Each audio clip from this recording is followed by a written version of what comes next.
Boa tarde, meus amores, tudo bem com vocês? Vamos dar continuidade ao capítulo. Iniciamos semana passada, terminaremos essa semana. Então, vamos começar aí com a diversidade humana. Veja bem, nós estamos vendo dentro das fotografias diversas características de seres humanos, cores e tonalidades de pele diferentes, olhos diferentes, cabelos, né? Jeitos, então as características físicas, elas vão se adaptando ao longo da evolução humana. E aí, para a gente compreender como foi formada toda essa grande diversidade, nós vamos entender os caminhos que esse homem percorreu desde a sua origem até os dias de hoje, tudo bem? Então vamos lá. Primeiramente, a gente tem que pensar qual o motivo que levou à saída ou a suposta saída do continente africano para as diferentes localidades do mundo. Então, assim, muitas vezes os homos, né, o gênero Homo, ele caçava, ele coletava, ele ia em busca de alimentos. Então, essa provavelmente foi a razão do deslocamento dos primeiros homos, tá certo? Mais ou menos há cerca de 2 milhões de anos, as espécies de hominídeos, né, migraram da África para outras localidades. Vou passar aqui o mapa. Então, provavelmente eles saíram, né? Acompanha as setas aí, certo? Eles saíram e foram migrando de região para região, tá? E aí eles foram se adaptando ou adaptando alguns meios de locomoção, por exemplo, como tipo de pequenas embarcações, para saírem migrando pelos oceanos também, né? Então vamos avançar um pouquinho aqui. Nossa espécie também viajou para fora do continente africano, supostamente pelo mesmo motivo, que era a relação à comida. Qual é a nossa espécie?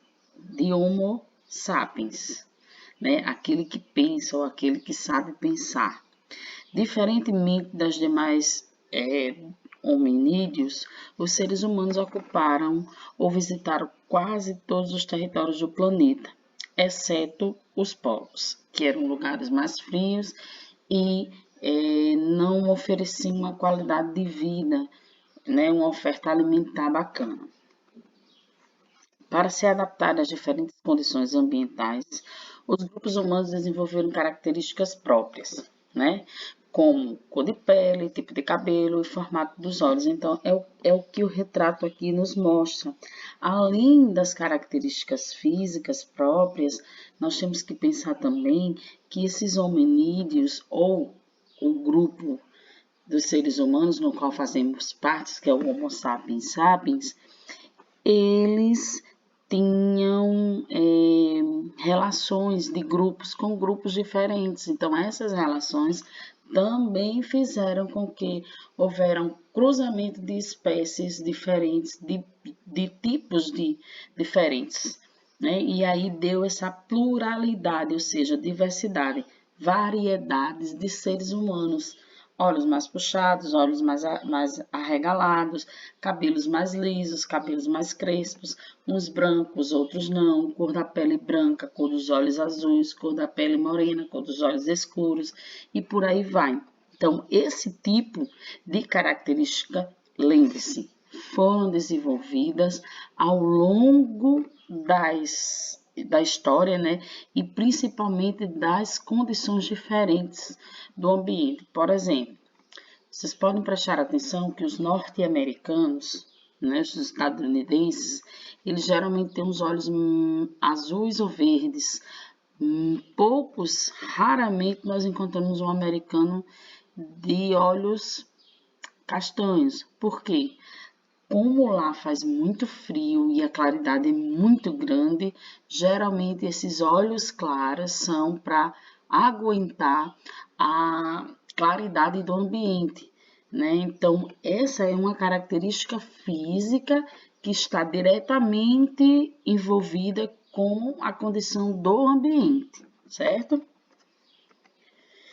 Quando o povo valoriza sua cultura e menospreza tudo aquilo que é diferente, dizemos que ele é etnocêntrico. Ou seja, o que é o conceito de etnocentrismo? O etnocentrismo é quando eu digo que a minha cultura é a melhor, eu tenho que seguir isso na minha cultura. Por exemplo, nós brasileiros temos uma cultura de festejar e os santos da Igreja Católica, por exemplo. Então, eu digo que isso é verdadeiro, só isso é verdadeiro. Eu menosprezo uma cultura diferente da minha. Então, quando a gente desvaloriza a cultura do outro, isso se chama etnocentrismo, em favor da nossa cultura. Em muitos casos, essa visão negativa sobre algumas sociedades torna-se em generalizações e preconceitos. Por exemplo, quando os portugueses chegaram aqui, né? Trouxeram a sua cultura já formada, com uma sociedade formada, com reis e etc. Né? Quando chegaram aqui, pegaram os nossos índios de surpresa e que ainda viviam em sociedades consideradas por eles mais primitivas, que não tinham avançado. Então, essa visão é preconceituosa, eles não compreenderam que o jeito ou o formato daquela sociedade era própria daqueles habitantes. Generalizar significa estender uma afirmação a um número muito grande de casos.